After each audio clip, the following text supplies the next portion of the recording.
It's Chris Kroeger, and we're joined by President of Basketball Operations and General Manager for the Charlotte Hornets, and it's the day after the dust is settled. Mitch Kupchak's with us, and Mitch, you walk away with not one, not two, but three players last night in the NBA draft, and just get your general thoughts first. How do you think the night unfolded for you?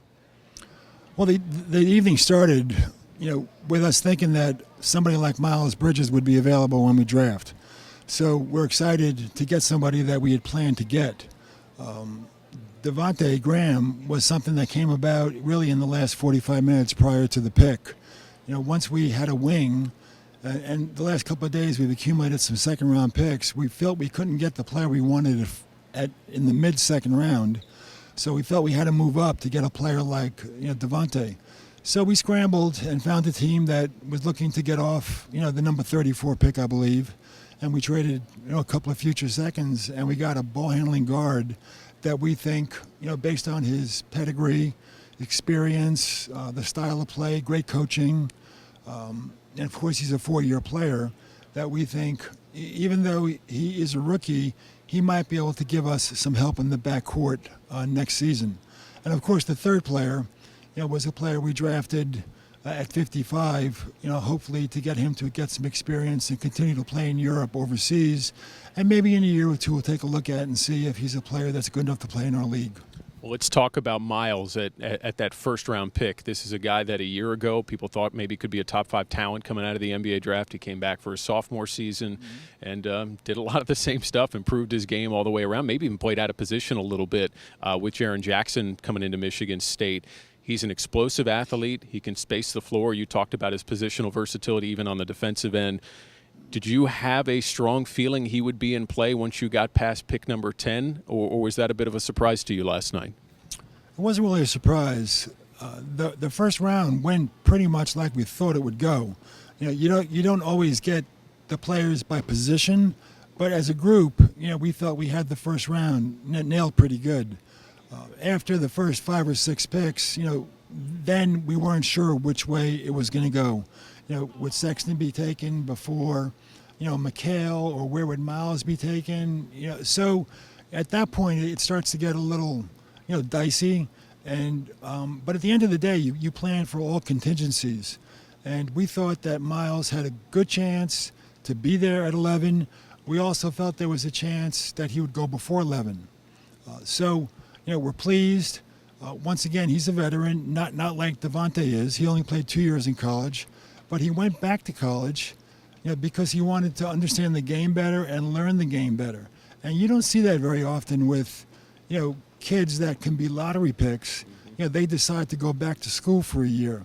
I mean, that takes a lot of character. There's a lot of risk involved, too. I'm not sure I would have done it.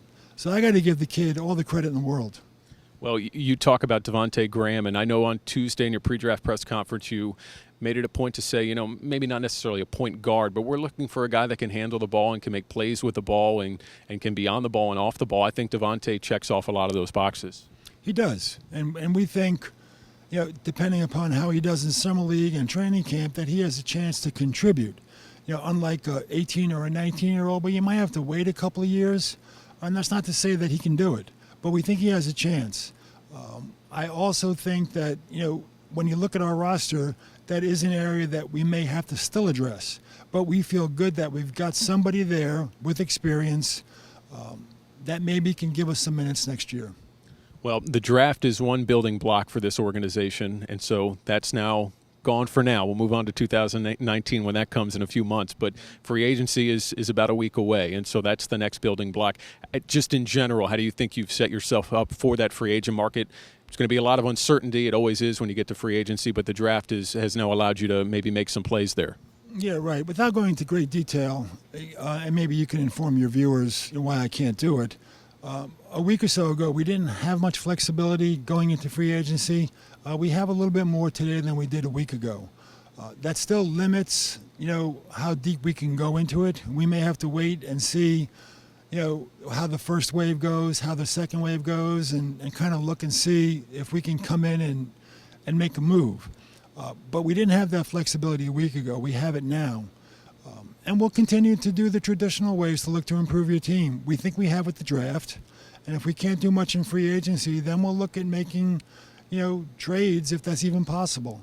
But even if the season ended, if we began the season today, I like our team an awful lot. I think they're going to be a lot of fun to watch. I think they're very versatile. And if I had to pick out one area that needs to be addressed, is maybe some more help in the backcourt. But that part's not going to be that hard to figure out. Well, we'll leave you with this. Coach JB, what did he remark to you either late last night or this morning about the players you've selected for him? Now it's his turn to coach. You're the GM. You give him the players. He's going to go coach these guys up. What did he think about what you guys did last night? Well, we met this morning, and we talked about it. I filled him in on what I thought. He knows the players. He's a basketball fan, so he watched Kansas, of course, and watched Michigan State with great interest. And he knows the kid in Europe, but he doesn't know him like he knows the other two kids. But we just talked about how they can contribute, immediately, even if that's even possible. And a lot of the things that I just said about their experience, the big-time program, great coaching, that all goes a long way. Both of them, even though they can score, I think the best thing that they can do is focus on the other things and get on the court. You're not going to get on the court by coming out with this group and shooting the ball and trying to make an impression that way. You're going to get on the court, by defensively showing you can help this team with the way the game is defended today. And Devonte, he can get on the court by being able to run the show and not make mistakes and kind of be a floor general out there. Now, it's going to take both of them some time, but, they might be able to make a contribution this year. I think they'll be in the league for a long time, though. Mitch, it's good to catch up with you. I know you're running on fumes right now. It's a late night, early morning as the 2018 NBA draft is wrapped up. President of Basketball Operations, General Manager Mitch Kupchak. Mitch, great job. Thank you.